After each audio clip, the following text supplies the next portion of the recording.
true light, coming live from the Lamb of Allah on Mount Zion, the city of peace. Rabboni Sayyid Isa al-Hadi al-Mahdi. He is the only being who is preparing us, the seed of Abraham. Refer to Genesis chapter 15, verse 13. Nubians of the world for the return of the Messiah. Proverbs 16, verse 32. He that refuseth instructions despiseth his own soul, but he that heareth reproof getteth understanding. So, whether you are a Christian, Jew, or Mohammedan, have a seat, relax, and grab a pen and some paper, and open your scriptures, and listen to the earth-shocking truths taught by Rabboni Sayyid Isa al-Hadi al-Mahdi as he brings us back to the true way of life, the religion of Abraham. El-Quran, chapter 2, verse 130 in part. And as for him who turned away, rejecting the law from the religion of Abraham, he makes a fool of himself.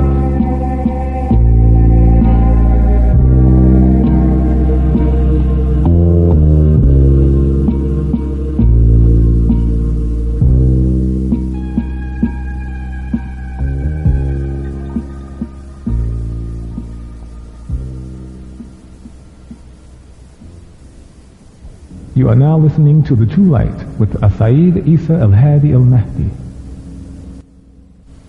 If you go down to history, you'll find it wasn't Mary of Magdalene or Mary, Jesus' mother, or Martha, or any of them that gave birth to the sects that brought about all the denominations of Christianity. After Allah put his part in it and gave us the Messiah, it wasn't the women who messed it up.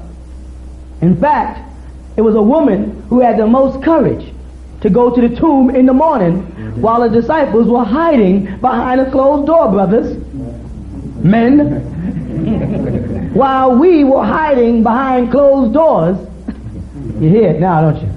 She, Mary of Magdalene, went out and took the chance of getting killed. You understand? You understand me? So again, who is responsible for Lutheranism, Seventh-day Adventists, Jehovah's Witness, Pentecostals, Catholics, Coptics? You can just say us, you know. But they're not saying it, the sisters going. They say it's been a long time coming. Now, when you go on into Judaism, who was responsible for breaking all the families up? Who sold Joseph into slavery? Their sister Dinah or Dinah, or the brothers? That threw all of Israel into bondage in Egypt. Who did that? Who's responsible for the sectism of Judaism? Who's responsible for this? Women are doing this? And the ones that are in Israel now, the Khazars, the Sephardic, Ashkenazians, who is doing this? When you get back and read, you get back to men's names who are responsible for the thoughts that bred the sectism inside the sect of Judaism. Now let's go to Islam. Was it Fatima? No.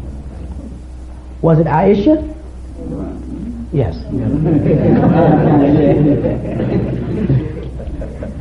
Got to that time. Was it Khadija? No. But is Aisha responsible for all of the sects that came out of Islam? No. Name a sect called Aishaites. Yeah. She had a voice and it got shoveled under the rug like it always does with women.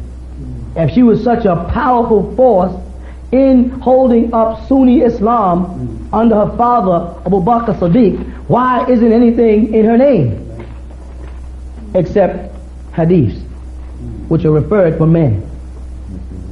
Again, the responsibility for breaking the Islamic faith up into a bunch of sects, which has everybody fighting each other You follow that? All over the world is us, men. But Allah did not originate it in man.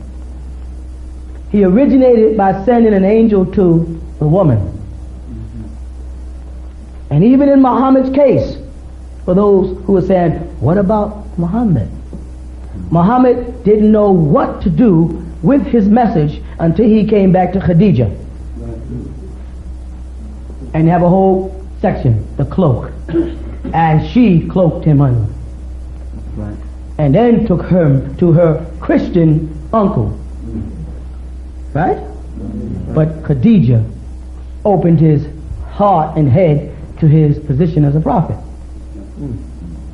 So to answer your question,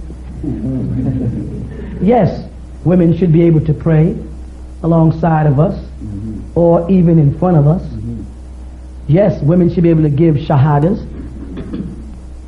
perform aqiqahs, baby ceremonies, perform marriage ceremonies. You follow? Yes, they should be able to lead prayer, call to prayer, funeral rites, teach classes, lecture. Yes, why not? And in that right, yes, they should be able to go out and propagate just like you do. Because you don't call it peddling, you call it propagating. Right? That's what you tell the wives when you come home, out propagating. As far as I'm concerned, women have the right to do anything Allah says. And until someone presents me with a scripture that says otherwise, and please don't bring Paul. Right, please. It presents me with a scripture that says otherwise, I'm following Allah. You follow that? You can follow Muhammad, you can follow Moses, you can follow Jesus. I'm following Allah. Your divine purpose is being blocked by man. Because Allah subhanahu wa ta'ala gave you a certain amount of information that He did not give us. What is that information?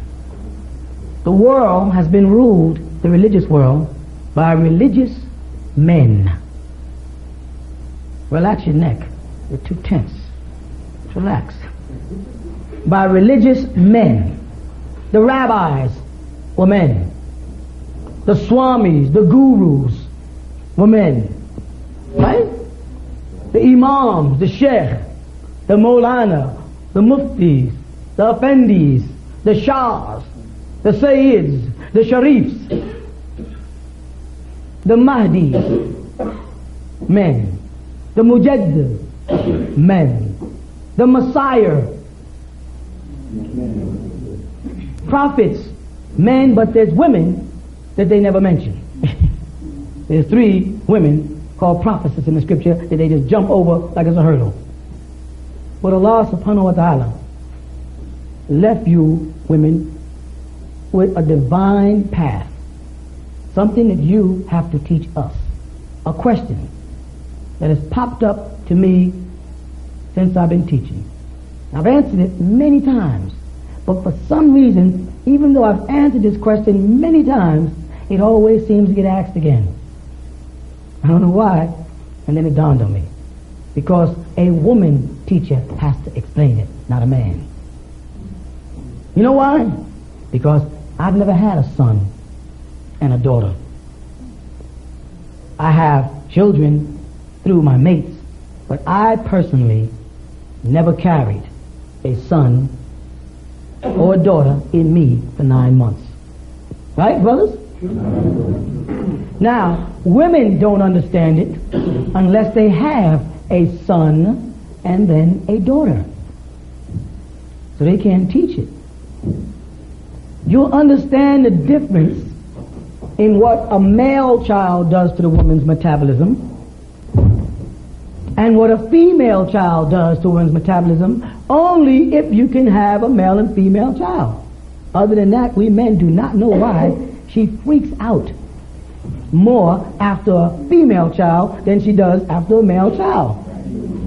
She feels it in her body, the chemical reaction that it has a female child versus a male child. I can't teach it. I was asked, why do they say 40 days for the male and 80 days for the female, which of course the Torah, Leviticus, only says 7 for the male and 2 weeks for the female, so the point is still there, Leviticus 12. Correct? It's double the time. Again, the point stays. Why double for the female and not double for the male? People ask me for years. I said, well, because when a woman gives birth to a child that's a female, she takes from every part of her body. Everything from a nail growth, because women's nails grow different than men. If you look at a woman's hands, you can tell. You understand? The way a woman's heel on her foot grows, the curve here, is different than a man's. The arch is different than a man's. The bone structure in their face, though some women look masculine, the bone structure in the face is different. Not to mention mammary glands, fallopian tube, uterus, etc., etc., etc. But these things the woman has. So when a child that's a female is being shaped in the womb with the X chromosome, it takes from every inch of body. Takes off from up here. It drains some of the brain fluids post-mortem. So after she has a female child, she will give you a rough time, brother. She is freaked out. She don't even know why she's freaked out, but she is freaked out. It's something she feels. With a male child, it's half the problem. Correct? Now, I've answered that question as a male teacher for years. Yet people have been asking me the same question over and over again. Even though I've answered it in books, in the sex life of a Muslim, I've answered it, it's been answered. But it still gets asked again and again and again to me. So I realized it's because it is our woman teacher who's going to have to answer that question. But Allah subhanahu wa ta'ala, by that incident I just explained to you, tells us that Leviticus 12 is a woman's job. And the word Leviticus is from the word Lawi or Levi or Levi. And the Levites were the priest tribe of Israel. You follow that? So if Allah subhanahu wa ta'ala put right in the 12th chapter about the nature of the woman in concerning birth of a male or female, and no man can really explain it, not even me, because I can't feel it. She can get up here and get in detail. Well, what happens is, you look at an egg and you just say like chopping it up. You flip an egg, the yolk is there and you just go, I don't know why I'm doing this. I don't know why I want to throw my son out the window. I just get this feeling. We can't begin to understand that click in her nature. You understand what I mean? No. So it was destined that a woman raised up in us as a teacher of the Levitical law and thus become a priest. This. You follow? An imam. In our researches this week, we found a hadith right in their own hadith, the manual of hadith that the Sunnis use. I think it's the 29th page, right? It literally says the Prophet Muhammad told Waraqah that she should act as imam. It'll be you'll have it on a piece of paper soon, just for fun. So you can go nah. Right? He literally said to act as an imam. And they use the word in there, imam. They didn't even put it in feminine. Now, we jump into what is an imam. We don't want to answer this. We want them to answer that question. We want the Sunni to answer what is an imam. Now, their answers are the leader of the mosque, the leader of the prayers, the administrator of the prayers and the laws in the mosque. That is Imam Siraj Wahaj. He collects zakat. He makes the trips back and forth to Mecca, representing. He goes to the meetings, correct? He chairs the khutbahs. Right? He leads the salah, he recites the Quran, he performs the janazah and the nikah, the funeral and the wedding ceremonies. This is their definition of imam. He got a big position. There's even imams like Bukhari who have the right to write hadith. Correct? Everybody here can add their name on the next hadith. But then why not? I mean, after Imam so-and-so, so-and-so, and so-and-so, and so-and-so, and so-and-so, then it gets down to you and you say, when you talk to Sunni, you say, well, according to my hadith, it was once Bukhari's hadith. I mean, why are you allowed to do that? Plain and simple. That's what they did. Bukhari's not a prophet. He's not an apostle. He's not the Messiah. He's not the Mahdi. He was a man who put his name after somebody else's name on a chain called a silsila. One of these things. And at the end of that link, he added his name. But somewhere along the line, the Sunnis stopped adding names. But we can. We get to that point, we add our name. Say, well, according to me, in this hadith, in the Sunni, say, you can't do that. Why can't I? Show me somewhere in the hadith where it says I can't do that. This is something you did.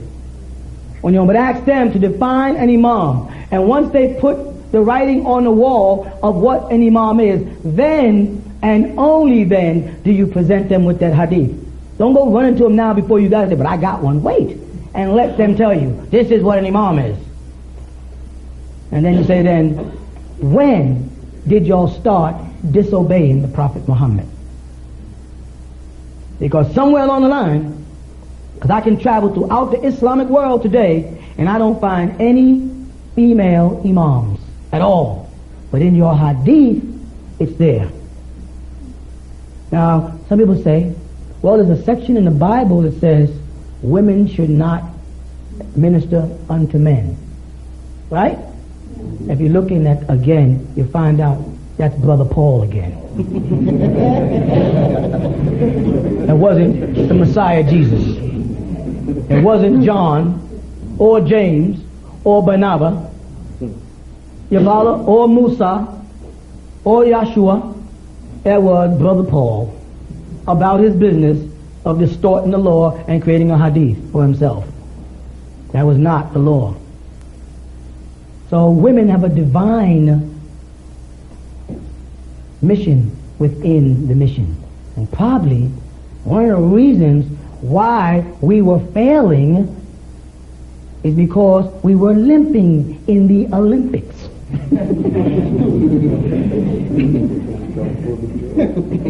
Because if your right leg is severed and you gotta use just your left leg, you will be limping in the Olympics. Correct? Our nation has been limping for 20-something years. We went into the ring to box the world with our right hand tied behind our back and don't understand why we keep getting a black eye. We got this hand up for defense and he keeps on punching me in this eye. What do I mean by he punches me in this eye? He weakens the community by getting to the women and they want to leave and then you follow. More women leave than men, you know. But it's easier because look at this society. They're prisoners. They're not allowed to think. She can't tell you to shut up when you talk too much. But you can tell her to shut up. Your wife turn around and say, why don't you just shut up? You know what you would do?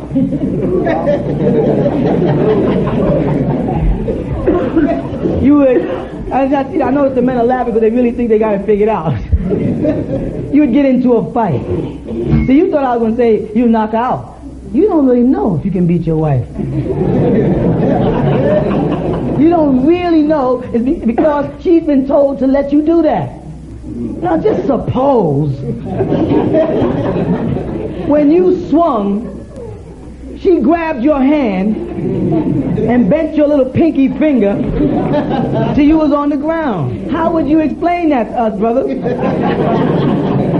Because in the years that I've been in this community, I've seen brothers come back with scratches and say, well, we got a little scuffle. I said, little scuffle? Little scuffle? I mean, how did you get this cat? Without the ducking and bobbing and weaving and made me do all this stuff else. How did you get that close? Well, you know, she snuck me. A woman snuck you? Yeah. She snuck me. And when I woke up, I told her, I'm going to kill her. Did you kill her? Oh, well, I had to go find something to put on my eye first. Suppose she does beat you up. We'll never know how powerful she is because for centuries the concentration has been on suppressing her. I'm not saying I want no wife lifting weights and becoming muscular. I'm quite sure you don't want no wife looking like Arnold Schwarzenegger. Maybe some of y'all, I don't know. But not everybody. Right? But you will never know how much they can help us as long as we don't allow them. We're never going to realize how slow we're moving until we put that other foot down on the ground and take that other hand from behind our back. You understand? And get on the ball. Allah will make Himself clear. That's why I said that a woman has to interpret Leviticus. That's clear. That men are doing it, but Allah made it clear that the only being other than a woman that could understand that would be Allah. How can a man ever understand? Only Allah other than a woman could understand that. That gives you a clue there that that's divine. You follow? And then that also gives you a clue that Allah's nature goes beyond the simple He. Him. The man Allah. And that's what gave people in Nation of Islam the right to personify Him in one individual man. He. And that's going to take a long time, as I said, personify Him. Because it's been drilled, the curse has been drilled in us. Who decided that the word huwa had to be male and hiya had to be female? Like I said last week, khalifas are male, but they have tamabuta on it, which is a mark of the female. Right in the Quran. We are responsible for distortion. Allah is the source. You can make Him a man if you need that man. I don't need it. I don't need to give Him a gender to make me feel great no more. I did. It's like most men do. I don't need to see Him as a man with a beard. You know what I'm saying? To feed my ego. I see the Creator. That's why you'll find I use the great soul a lot of times now in writings. The great soul. That great could be great in time or in size.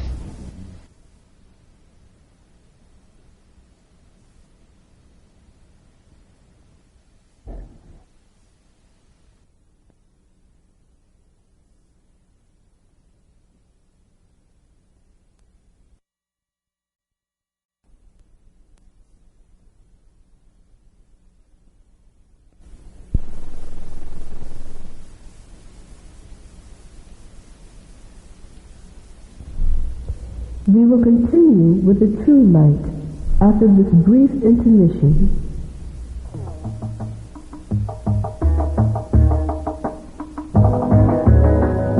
Nubian incense.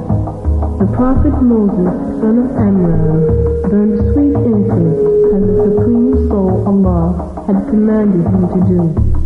Refer to Exodus chapter 40, verse 27. In the Torah, burnt offerings were always of sweet scent. Also available, a new scent worn by the Lamb. Now all people of color will have the sweet smell of the Lamb. Get yours while supplies last. Don't get caught empty-handed. Available at the Prince of Abraham, Post Office Box 1264, Monticello, New York, 12701.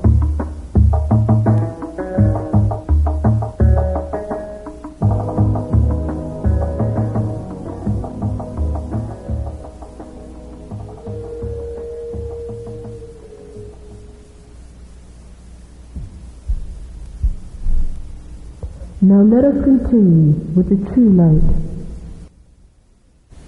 I mean, I'm quite sure that right now your wife could walk around for about a week without a veil, right? In a year's time, you're going to forget you even wore a veil. You're going to forget sisters wore a veil. There's not going to be all that tightness in the sisters, you know, you take your sister's wife because she had a veil on, with no veil, still acting like this. You got to give her, you got to say, relax. That's that good spirit of them. You really think that they don't know who you are? Whatever they see, that's what they think that you are. They're gonna look at it. And I'm trying to say, like, see, he looks like a Muslim. That's what you gotta stop now. So they don't know what you are. Then they'll have to do what? What are you? You say Hebrew. They say, you keep the Sabbath? You keep Rosh Hashanah? You mean Rosh Hashanah? Say, you keep Yom Kippur? You mean Yom Kippur? Because that's in your language now. Because when Ethiopians say, they say it in their language. They go, they say, you're Jewish, huh? That's the first thing they're going to say. Oh, you're Jewish. Say, no, you're Jewish. I'm Hebrew. You know what I mean? You will see the value of the woman when you stop the president. You know what I mean? We were president because we didn't have any manhood. Because the white man took our manhood away. You follow what I'm saying? So we gain our manhood by condescending conversation. So how about shut up? You know what I'm saying? I'm going out. Where you going? This is not going. Where the hell are you going? You got to be back. And we feel with that type of dialogue, we're man. Yes? I knocked you out, woman. Talk back to me. Don't raise your voice when I'm talking. Like you're wrong. Right? And we have stifled ourselves unbelievably by that practice. All I'm saying is, don't tell me you don't love your woman. I'm not buying it. Without playing.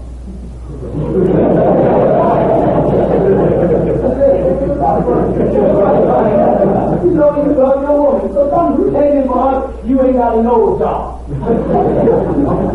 And push her in the back. When she's around her brother, you every now and then say something real cocky. And she looks like, and you go, and you better hope that she don't say what. So if you hit me, nigga, you won't be sitting alone tonight. You know what I'm saying? You and that baby up there. And so you know the real deal. So all I'm really trying to do is alleviate the pain. Sometimes these younger men, I got a couple of brothers in here, because we got this gray hair. That's wisdom. My father-in-law back there, that's wisdom he got. We gained. And one of the things we gain in that wisdom is how to treat women. We don't know that when we're young. And you know, it's all happening fast in the last record you listen to. You know what I'm saying? You know what I'm saying? If you don't like the lyrics, you don't buy it. Yeah, you know what I'm saying? It all works like that with women and life. But as you start to get older, you start to mature, you start to appreciate women. You know the worst thing you're going to do? You're going to realize how much you stifle yourself by stifling her. How much help you cut off. You know? Because your woman ain't sitting right next to you learning this right now. Because she's going to pick up things you miss. Because she hears different than we do. Because she's a different creature than we are. Not a lower creature or a higher creature, a different creature. So she hears things that we don't hear. And she interprets on the way home her own way. That's not what I think he said. Shut up. I know he said, I was there. So I heard him say, or, did you really, what did you really catch what he said? He's like, this is what he said. And you know you can catch it. What did you say? What he really saying is that, because they just take things and put them together and say, you know, and I'm telling women, I'm saying, women. Are you in danger? You're in danger from us maintaining this man thing. You understand what I'm saying? You're in danger because we have to talk down to you to feel like a man because we ain't in charge of anything. We don't run no company. We have nobody under us to dictate to. You follow me? This is the thing I let you speak, but now we got to do all of us to speak it. And so we have to talk to women like, women. You know what I mean? You got to say what we call cocky. None of you want to feel close.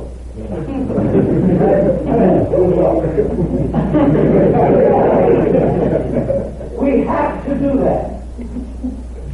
Because we were created to rule. And our rulership was snatched from under us by the devil. So now we don't rule nothing. So we come home drunk and beat the heck out of our kids. Or our wife. Because it makes us feel like we are in charge. Come in, everybody watching television, walk over and sit down. Then change the channel. Everybody probably know when you come home, you're watching television, you come and change the program to football. Sit back down and go back. And dare anybody in the room to say, we're watching, whatever. What's up? What? I pay for the television. I work every day. This is my house. Right? One day, when I was seated, you were going to get you the dirty door. You made it. What? I'm telling you, I'm trying to save us. I'm saving our nation. If you don't want to be a part of being saved, I don't care. But we better liberate our women from this slave mentality we put them in. We're impressed by the white man, and then we impress them, and women are impressed by the black man. And then you gotta bring them to life and let them use their strong, powerful minds they have, that mother instinct for us to survive, because we ain't gonna make it any other way.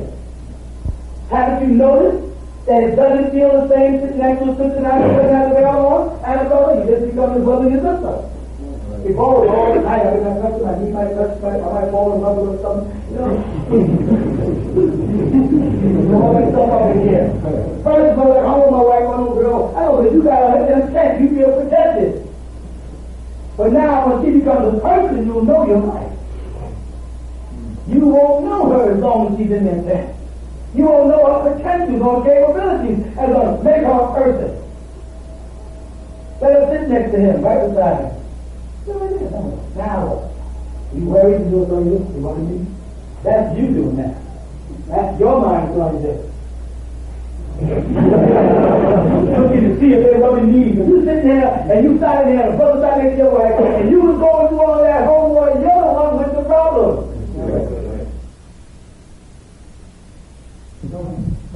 You're telling the disciples that the woman is going back into man because that wasn't the beginning, so it's out of the independent. Right. And this is because the hormones are not being stimulated by the male. Exactly. Now the question is, how do we get the woman back? How do we stimulate the woman? And I have another question. Can I answer that? I'm not that bright. You're a lot younger than me. Let me answer that one and I'll get jealous. That we're already doing that by taking these veils off and giving the women their femininity back. You follow what I'm saying? By putting the pictures out of the females of the scriptures and putting an image back in where women want to walk better, because we have sisters who walk like men and they're covered up and their hair's covered up, they don't wear makeup, they don't do their nails, they don't care. And that was our fault, right? And so by taking them and bringing them to this new identity, the women feel better about themselves, eventually the husbands feel better about their wives, and that femininity starts. We were talking about young hip-hoppers and how young girls wear sneakers like men and clothes like boys and hats on the side, hang on the corner together. There's no close dancing. They don't listen to slow music. Everything is, they don't even have to learn to dance. Do you remember when you had to learn how to dance? Huh? They don't go in rooms to learn how to dance. They just get in the party, and if it falls within one of the beats on the track, it's cool. We had to learn how to dance. They said, "I got a party, man. We got to go learn this dance this week." They lost all of that stuff. You know what I'm saying? They lost a sense of color. They don't even try to match. You be saying, I got no brown socks, man. I got brown shoes, brown socks. These boys come out with aquamarine on, purple. Iridescent stuff don't match. Jackets baggy, pants tight, pants baggy, jackets tight. Nothing that makes no sense. That means like the statue on the walls, the demagogues of London, England, and then the Arabic on the temples of Africa, as it's called today, what was in our soul is now being replaced with what's in their soul. And what's in their soul is now being replaced with what's in ours, because now they're starting to build masajids all over the world. Right? And so-called Muslims are starting to come live in the Western world. You follow? I'm saying that to say now the children, through the music and their outlook, have lost their souls. They're becoming demons. There's no affection. You know, it was like hay rides, and we go to parties, we had the leg all stop, we went in Latin, you know, or the hustle, or the bus stop, and I'm giving you some recent stuff, because it goes back to the twist and the, you know, and the cha-cha here, and the 2 foot and way back there. Now I can go back further to Lindy Hop and the wall. I might need some of y'all, though. I don't know. Most of y'all are younger than me, right? But they had a purpose and everything. We dressed a certain way. We went out, everybody partied a certain way. You can go to the beach and didn't have to worry about getting shot up. You went on a picnic and you just went on a picnic. Over people have fun together. Nowadays, you go to a picnic, people got to have guns there under the blanket just in case some young creeps decide to come down for this pier on the beach and mess with y'all. You know what I'm saying? You can't go bike riding. Somebody snatch your bike. Tens of us get together on Saturdays and rent bicycles and just go bike riding. Remember that? So we got to try to give this stuff back to our kids, the beauty. In other words, we're a dying species. You know what I mean? We were very happy people. Even when we didn't have no food because the oatmeal box was empty, or the grit box, you know what we did with it? Turned it into a drum. When the toilet roll got empty,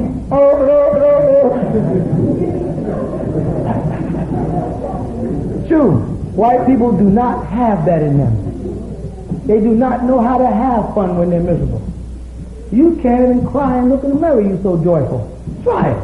Cry and stand in the mirror and watch you start laughing at yourself. You got so much joy way down inside that you can go to the mirror, start like that.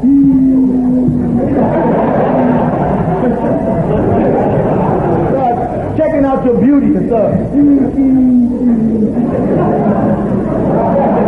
Someone knock on the door, you alright? But that's us. That is our nature.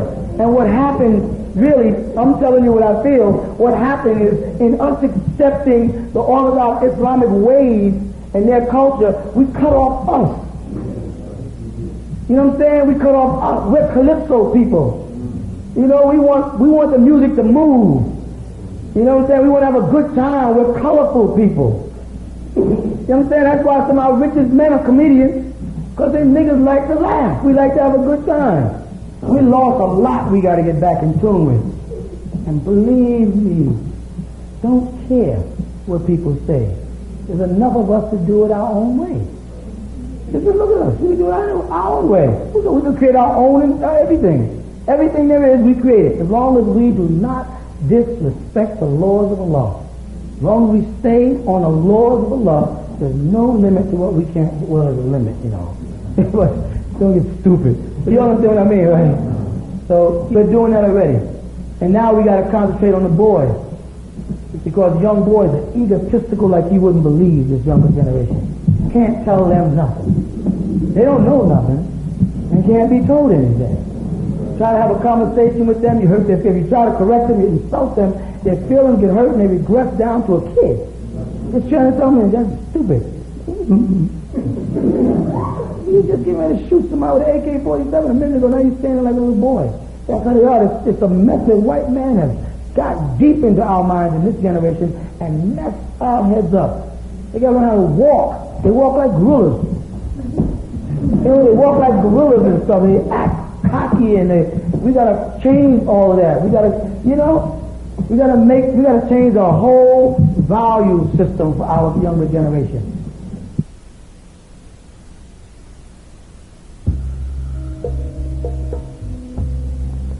The Pamphlets of Peace, authored by Sayyid Isa Al-Hadi Al-Mahdi. Available now are edition numbers 20, The Pale Man, 27, The Fast of Ramadan, 64, Secret Society Unmasked, 87, Final Messenger, Christ, the Final Word, 104, Halloween, the Devil's Sabbath, 105. Fallacy of Easter. 133. Purity and neatness. 133. Maintenance of health. 155. Al-Quran in parts 1, 2, 3, and 30. 170. Who was Jesus sent to?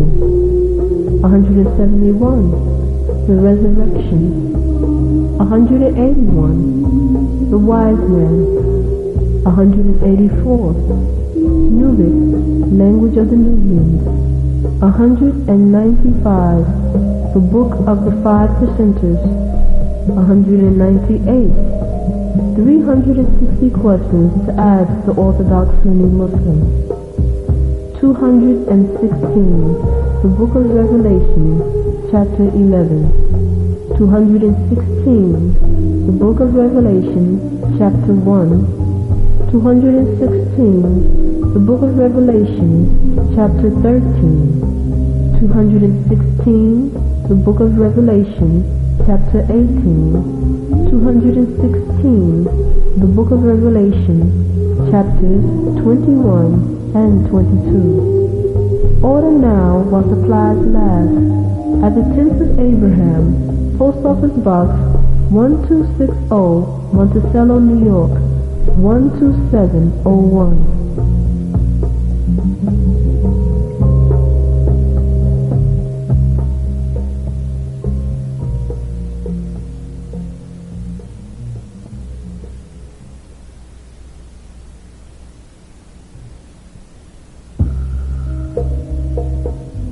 Available now to the children of Abraham, our new sacred dress. Available in assorted colors and sizes, small, medium, large, and extra large. Designed especially for you, the children of Abraham, by the Lamb of the Supreme Soul, Allah, straight from the Torah, in accordance with the religion of Abraham. Refer to Genesis chapter 3, verse 21. This is the dress referred to in the book of Isaiah, chapter 52, verse 1, as the beautiful garment. Come to the tents of Abraham and purchase the garb of Mount Zion, the garb of righteousness, along with other religious artifacts that have and must be blessed by the true Rabbi, Sayyid Isa al-Hadi al-Mahdi. Or you can order now at the Tents of Abraham, Post Office Box 1260, Monticello, New York, 12701.